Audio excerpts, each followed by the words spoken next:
Olá, tudo bem? Você está no canal Gerenciamento Profissional de Projetos. Se você já esteve por aqui antes, obrigado por retornar. Se é a primeira vez, sou o professor Marcelo Alvim Jorge, mestre em Ciência da Informação, mestre em Telemedicina e Telesaúde, professor universitário de graduação e pós-graduação e gerente de projetos certificados pelo PMI. A videoaula de hoje introduz o conceito de fases e de ciclo de vida dos projetos. A videoaula de hoje faz parte do curso básico de gerenciamento de projetos aqui do portal. Fique até o final e receba o bônus surpresa que estamos preparando especialmente para os nossos alunos. Vamos lá? O que é o ciclo de vida de um projeto? O ciclo de vida de um projeto é a série de fases pelas quais o projeto passa, do início até o seu encerramento. A fase de um projeto é um conjunto de atividades relacionadas de maneira lógica, que culmina na conclusão de uma ou mais entregas.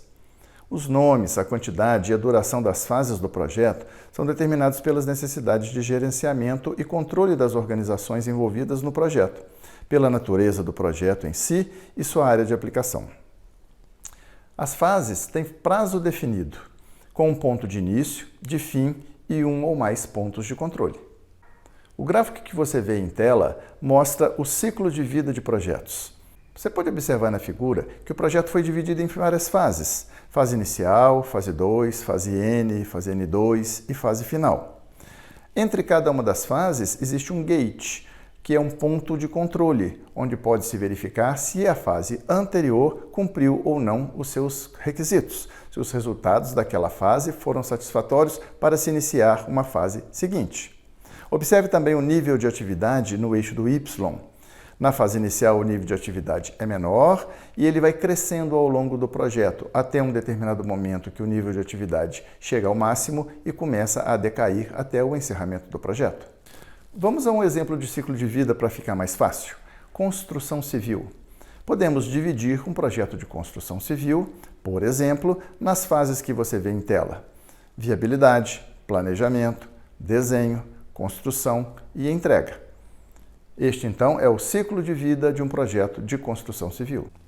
Outro exemplo, para ficar mais claro: área de eventos. Podemos dividir um projeto da área de eventos em concepção, aprovação do evento, aquisições, preparação, realização e fechamento. Embora os projetos variem em tamanho e em complexidade, um projeto típico pode ser mapeado para a seguinte estrutura de ciclo de vida do projeto: início do projeto, organização e preparação, execução do trabalho, término do projeto. É o que vemos na figura em tela, extraída do PMBOK, 6ª edição. Vamos a mais um exemplo. Ciclo de vida de um projeto de marketing, por exemplo, lançamento de novos produtos.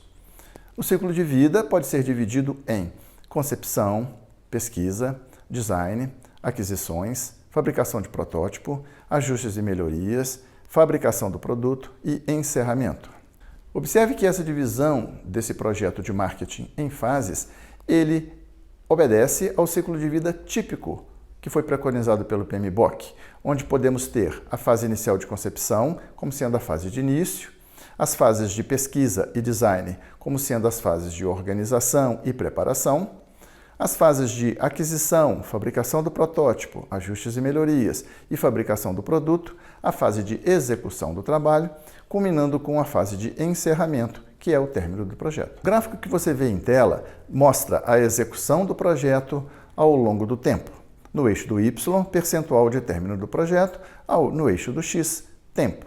O que vemos é um gráfico onde a linha é mais lenta, o projeto é mais lento em seu início, depois ele se torna mais rápido e depois ele se torna lento novamente, à medida que vai aproximando-se do término do projeto. Um novo gráfico pode ser visualizado, onde agora no eixo do Y existe o potencial de adicionar valor ao projeto e no eixo do X, o tempo. Este é um gráfico de agregação de valor ao longo do tempo. Observe que o potencial de agregar valor no início do projeto é máximo e ele vem decaindo ao longo do tempo até chegar ao final, no momento de entrega do projeto, onde o potencial de adicionar algum valor adicional se torna bem pequeno. Mais um gráfico para continuarmos o entendimento do ciclo de vida dos projetos. Agora, o custo das mudanças ao longo do tempo. No eixo do Y, o custo das mudanças ou correções e no eixo do X, o tempo. Observe a forma da curva, no sentido de que no início do projeto o custo das mudanças ou de possíveis correções é pequeno e ele vai se tornando maior ao longo do tempo, mas não maior de uma forma proporcional, é maior de uma forma exponencial, ou seja, ao final do projeto o custo de uma mudança ou de uma correção de rumos é extremamente mais cara, é muito custosa. Por isso, o planejamento inicial do projeto é fundamental para que, lá na frente, ao longo do projeto, do meio para frente, não se tenha que mudar requisitos iniciais do projeto, de forma que as mudanças vão ter um custo muito alto. Mais um gráfico para analisarmos agora, risco versus tempo.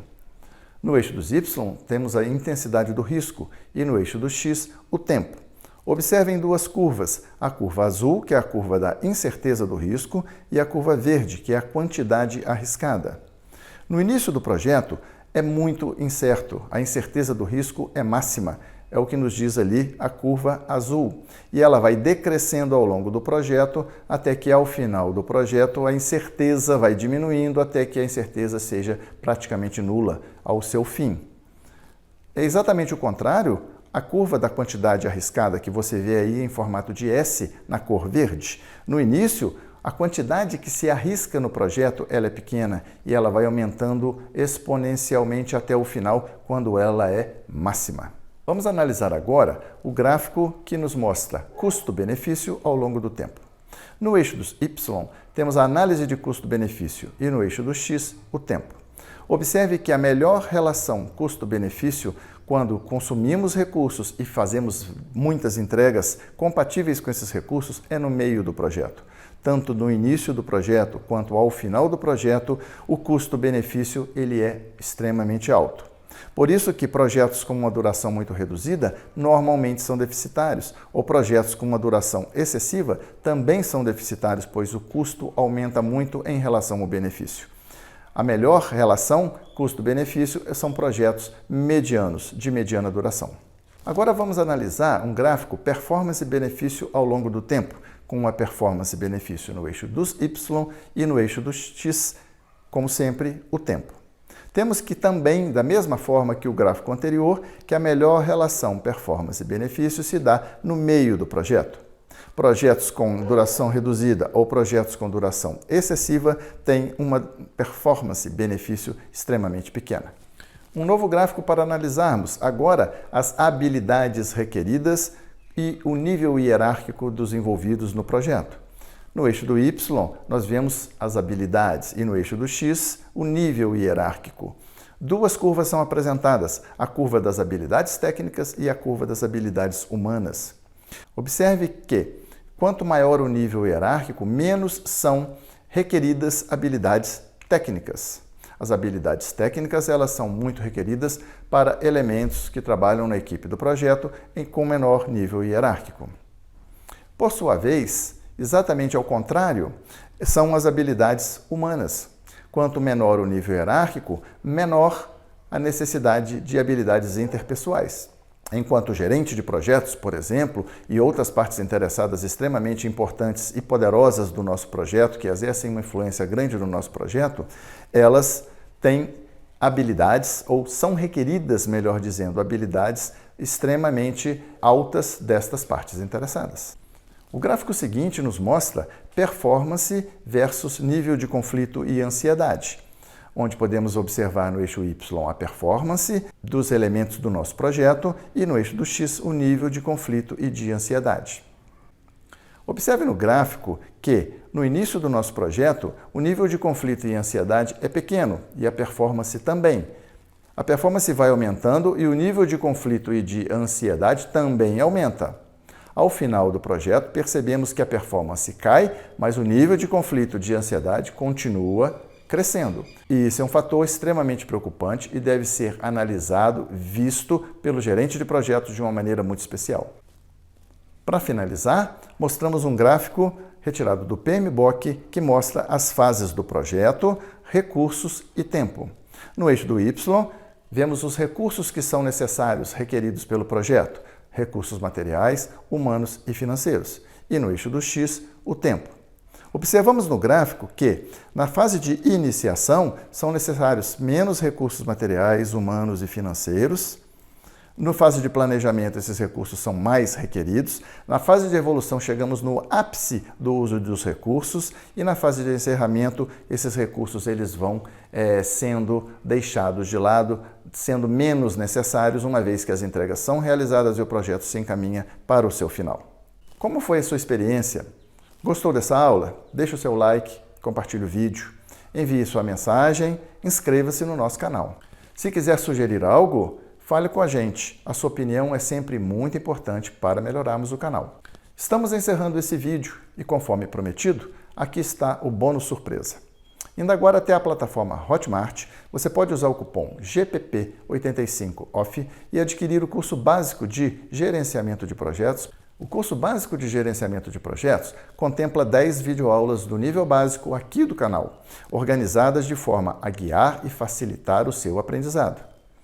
E mais, ainda tem 4 videoaulas inéditas preparadas para o nível intermediário, o nosso curso intermediário, que ainda não foram ao ar aqui no canal. Elas estão sendo preparadas e serão lançadas em breve, mas você já poderá assisti-las e aprender com elas. Essas aulas elas falam principalmente sobre o PMI e o seu guia de boas práticas, o PMBOK, nas suas versões 6 e 7. Na versão 6, apresentamos o conceito de processos, de grupos de processos e de áreas do conhecimento, também chamadas gestões. No PMBOK 7, que acabou de sair do forno, novos conceitos são apresentados, como os de princípio de gerenciamento de projetos e também de domínios de desempenho de projetos. Imperdível, não é mesmo? Então corre lá na plataforma Hotmart, use o cupom GPP85OFF e garanta já o curso básico de gerenciamento de projetos. Até breve, passe bem!